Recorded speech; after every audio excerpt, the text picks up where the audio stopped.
Bonjour à tous, je vous invite à vous abonner à cette chaîne, à aimer, à partager, à commenter ces vidéos, c'est très important. C'est une manière de nous soutenir. Merci à vous tous. Et aujourd'hui, nous parlons d'une très belle exposition et qui tient dans l'air du temps évidemment, l'exposition Crèche du Monde qui se déroule et qui est animée par les Missions étrangères de Paris. Et nous sommes avec la directrice de l'animation de ces Missions étrangères de Paris. Bonjour Marie-Caroline Vaudoyer-Poisson. Bonjour à vous, bonjour à vous tous. Merci beaucoup d'être avec nous. Peut-être une petite présentation des missions étrangères avant de rentrer dans le thème des crèches.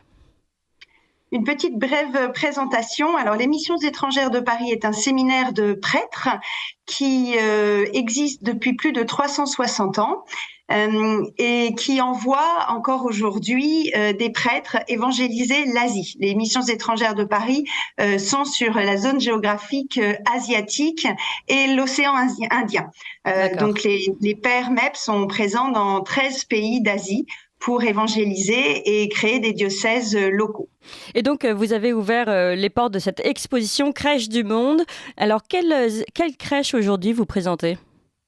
Alors, il y a deux focus, si je peux m'exprimer ainsi, c'est-à-dire qu'il y a l'exposition en tant que telle des crèches du monde, qui présente à peu près près de 200 crèches, qui sont en partie issues de la collection des Missions étrangères de Paris, avec des crèches monumentales. Et à l'intérieur, nous avons aussi la chance d'avoir une personne qui nous prête tous les ans sa collection privée, qui est la plus importante représentée dans l'exposition, où là nous avons l'ensemble des pays, quasiment l'ensemble des pays du monde. À côté de cette exposition des crèches du monde, tous les ans, les Missions étrangères mettent en focus un pays, et cette année, c'est donc le Japon qui est mis à l'honneur avec une crèche chrétienne qui a été spécialement réalisée au Japon et qui est à l'initiative du père Antoine de Monjour. Alors, première question, quand on vous entend, vous dites une crèche du Japon, mais les Japonais ne sont pas particulièrement chrétiens. Il existe malgré tout cette culture de la crèche ? Alors, les Japonais sont chrétiens pour 0,3% de leur population, et c'est vrai que la culture de la crèche n'est pas très développée. C'est ce qui a entraîné des difficultés pour le père Antoine de Monjour dans la création de cette crèche, puisque les Japonais n'avaient pas l'habitude. Et soit c'est des crèches qui sont occidentales qu'ils reprennent, mais une crèche vraiment chrétienne dans la tradition japonaise, c'est un petit peu une première. C'est pour ça que cette crèche a été créée dans le style Ina Matsuri, qui reprend une fête traditionnelle, des fêtes de la poupée, qui est présente pour le coup dans la tradition japonaise et qui est une fête fêtée au mois de mars, qui représente des poupées que les familles exposent une fois par an dans leur maison avec tout un cérémonial. Et donc, le père Antoine a travaillé avec l'atelier spécialisé dans la création de ces poupées pour créer et adapter justement la crèche chrétienne dans la tradition japonaise. C'est pour ça qu'elle est présentée d'une manière assez originale par rapport à ce que l'on a l'habitude de voir, en escalier et avec des personnages qui reprennent les différentes strates sociales de la population. Oui, alors évidemment, on va tenter de décrire cette crèche que moi j'ai sous les yeux en photo. En effet, dans un style tout à fait japonisant. Hein. Donc, vous l'avez dit, cette crèche est composée en 3 niveaux, donc en escalier, avec un tableau derrière, un triptyque, on dirait, avec un dessin, un fond tout à fait japonisant, un dessin de branches, etc., mais très joli. Et puis, évidemment, les costumes de ces poupées sont tout à fait typiques du Japon. Et puis la scène, donc en fait le bébé, donc Jésus, représentant Jésus, Joseph et Marie, sont habillés. D'abord, sont des poupées donc à l'apparence japonaise et sont habillés de vêtements tout à fait typiques du pays également. Tout à fait. Vous avez effectivement au plus haut niveau la représentation de Joseph, Marie et Jésus.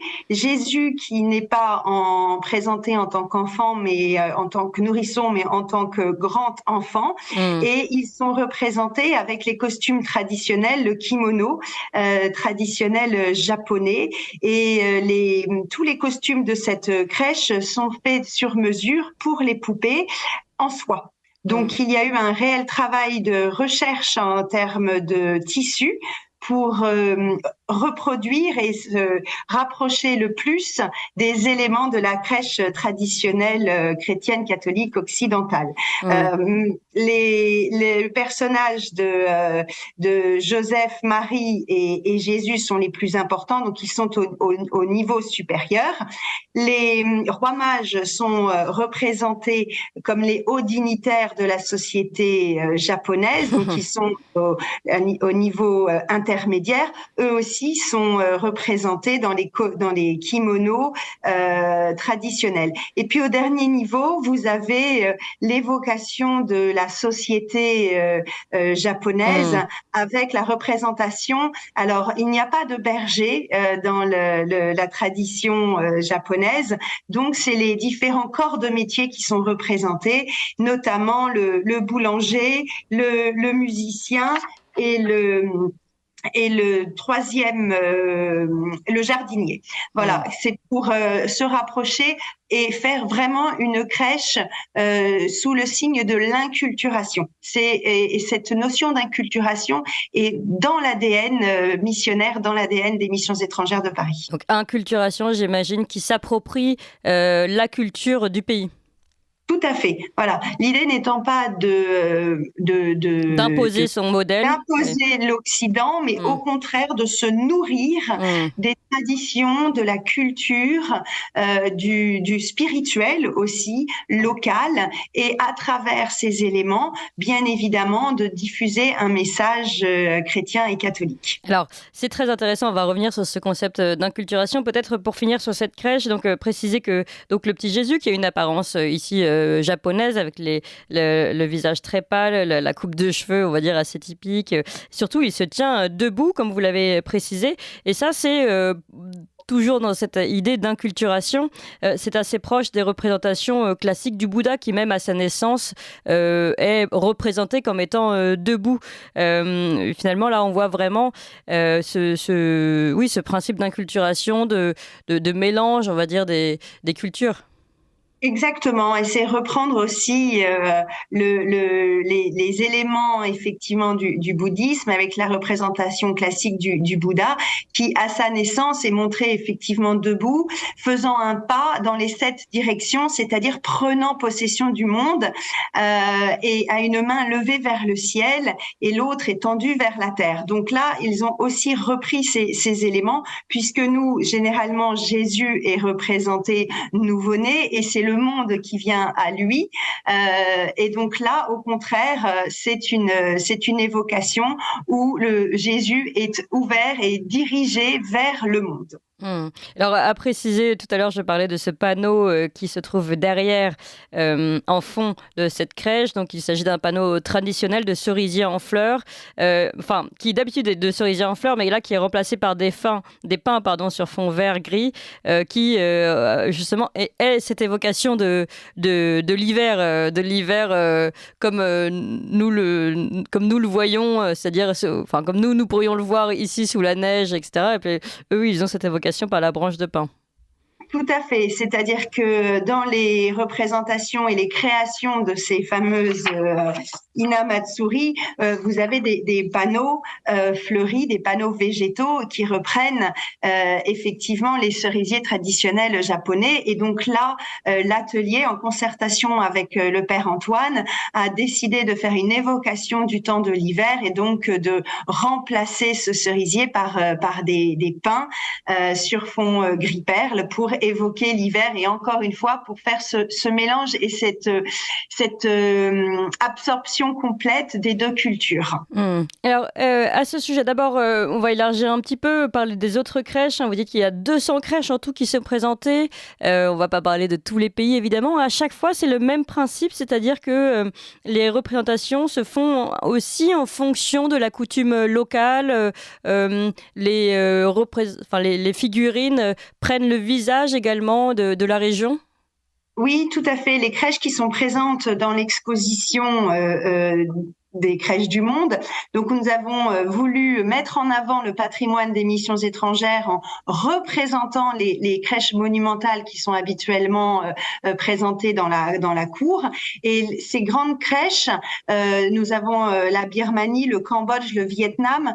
Les personnages reprennent l'aspect physique des populations les rois mages peuvent effectivement évoquer, notamment pour le Cambodge, la représentation des déesses que l'on peut voir dans les différents temples. Il y a ce mélange et c'est ce que souhaitent à chaque fois les pères des missions étrangères et le Conseil quand ils commandent ces créations de crèches.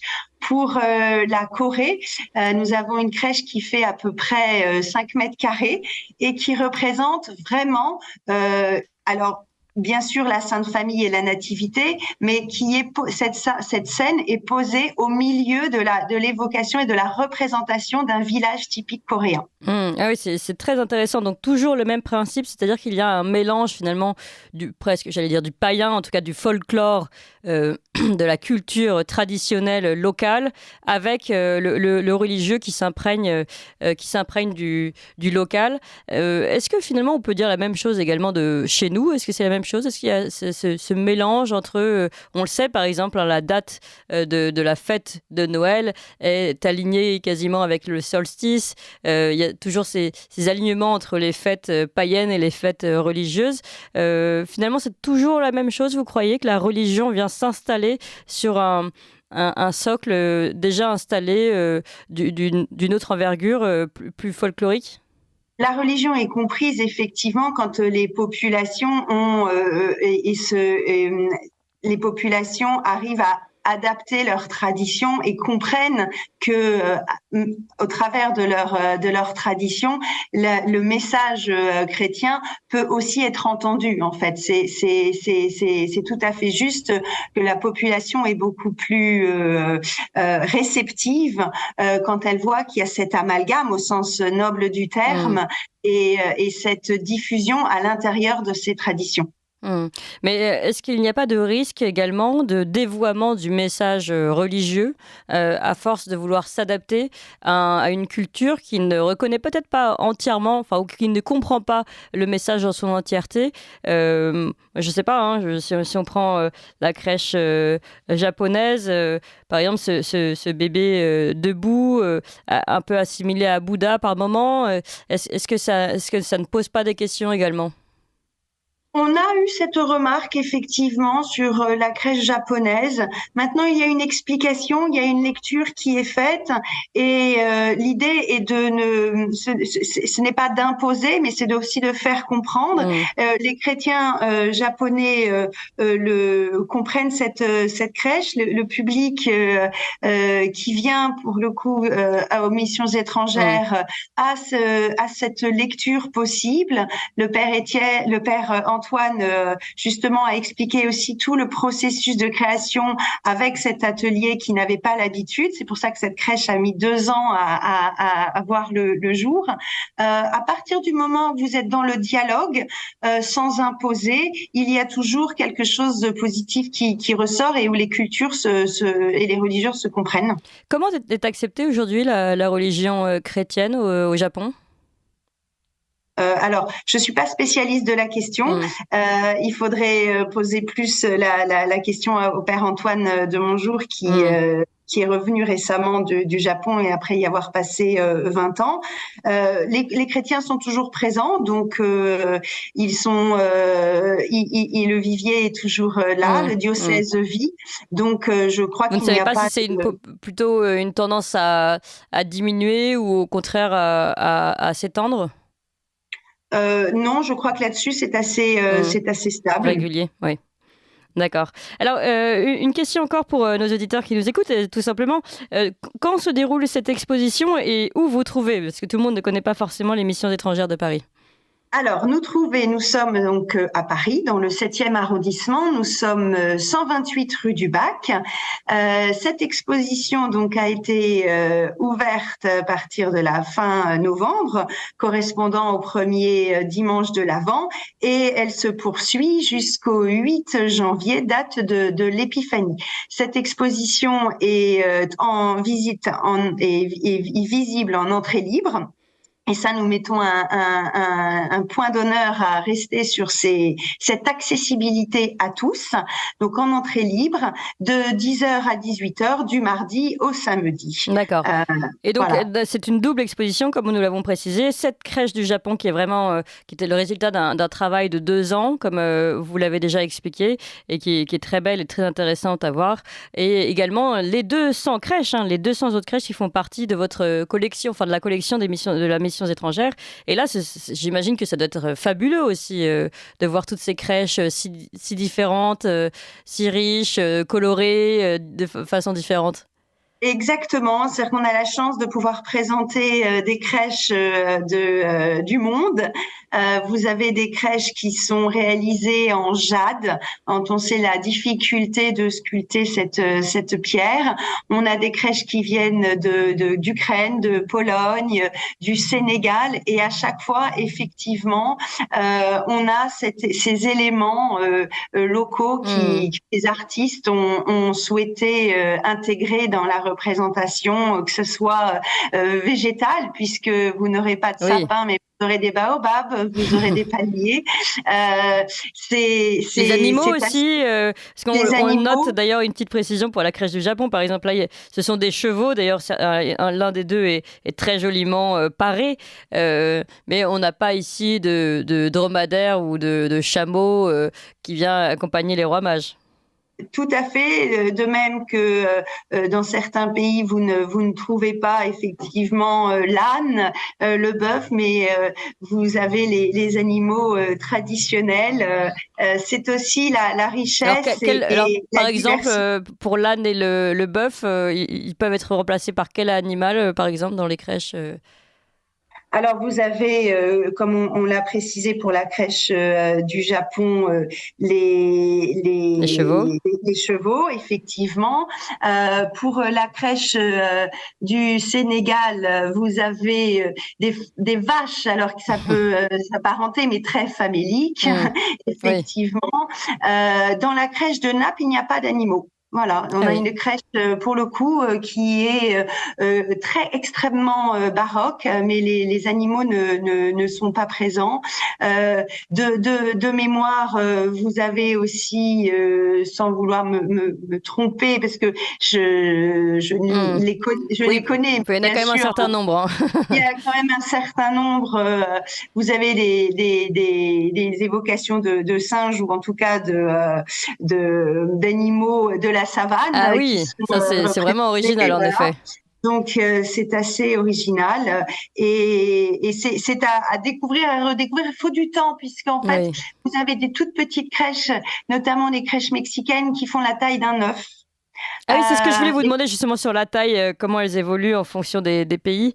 Ah oui, les crèches mexicaines sont tout petites en effet, j'avais déjà vu ça, elles sont magnifiques. Elles sont quel matériel, enfin quel matériau plutôt Alors vous avez des crèches qui sont en carton, vous avez des crèches qui sont en bois. On a, comme je vous le disais, des crèches en jade, on a des crèches en marbre, on a des crèches en tissu. Et notamment les crèches africaines où dans la représentation locale les personnages sont en tissu traditionnel, en boubou comme on pourrait le dire, et nous avons tout type de matériel. Nous avons des crèches de Pologne qui sont en un matériau qui s'apparente à l'aluminium, aux feuilles d'aluminium colorées, et où le monument en fait représente et reprend effectivement l'architecture classique des églises polonaises. Et peut-être un petit mot, si vous vous en rappelez, sur la crèche ukrainienne, puisqu'on parle beaucoup de l'Ukraine en ce moment. À quoi ressemble-t-elle ? Elle s'apparente beaucoup à une crèche au monument russe, avec toute ces couleurs. Folklore, en fait, c'est ça oui, qui était ça, oui. exactement. C'est toute cette ce côté Artisanat artistique, rouge, très oui. très coloré, avec du jaune qui s'apparente au doré. Donc c'est assez gai. Eh bien, en tout cas, merci beaucoup Marie-Caroline Vaudoyer-Poisson pour cette belle présentation des crèches du monde. Vous l'avez compris, hein, chers auditeurs, c'est aussi un voyage à faire vous-même et puis pourquoi pas en famille, hein, parce que j'imagine que pour les enfants, c'est vraiment un parcours à travers le monde et à travers évidemment notre culture à nous aussi, puisque tout ça est un rappel de notre culture chrétienne. Merci encore Marie-Caroline Vaudoyer-Poisson. À bientôt. Vous appréciez cette émission? Alors aidez Radio Courtoisie à en produire d'autres en indépendance totale. Rendez-vous sur soutenir.radiocourtoisie.fr. Merci d'avance.